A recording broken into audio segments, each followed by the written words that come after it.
జాతీయ landline telephone దినోత్సవం. ఒక చిన్న గ్రామంలో లక్ష్మయ్య అనే వృద్ధుడుండేవాడు. అతని కుమారుడు నగరంలో ఉద్యోగం చేసేవాడు. ఆ కాలంలో మొబైల్ ఫోన్లు లేవు. గ్రామంలో ఒకే ఒక్క ల్యాండ్లైన్ ఫోన్ పోస్టాఫీస్లో ఉండేది. ప్రతి ఆదివారం సాయంత్రం లక్ష్మయ్యగారు పోస్టాఫీస్ దగ్గరికి వెళ్లి ఆ ఫోన్ పక్కన కూర్చుని ఎదురుచూసేవాడు. ఈ రోజు నా కుమారుడు కాల్ చేస్తాడేమో అని ఆశతో కళ్లంతా మార్గం చూసేవాడు. ఒకరోజు సాయంత్రం ఆ ఫోన్ అకస్మాత్తుగా ట్రింగ్ ట్రింగ్ అని మోగింది. పోస్ట్ మాస్టర్ వెంటనే లక్ష్మయ్యగారిని పిలిచాడు. వణుకుతున్న చేతులతో రిసీవర్ ఎత్తి హలో అన్నాడు. అప్పుడే ఆ ఫోన్లోనుంచి తన కుమారుడి స్వరం వినిపించింది. నాన్నా, నేను బాగున్నాను, మీరెలా ఉన్నారు?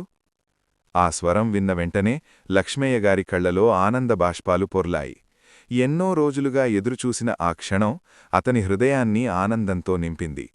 ఆ చిన్న ల్యాండ్లైన్ టెలిఫోన్ కేవలం ఒక యంత్రం మాత్రమే కాదు, దూరంగా ఉన్న మనసులను కలిపిన ఒక మధురమైన బంధం.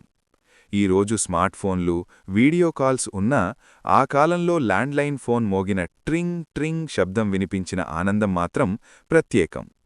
జాతీయ ల్యాండ్లైన్ టెలిఫోన్ దినోత్సవం శుభాకాంక్షలు.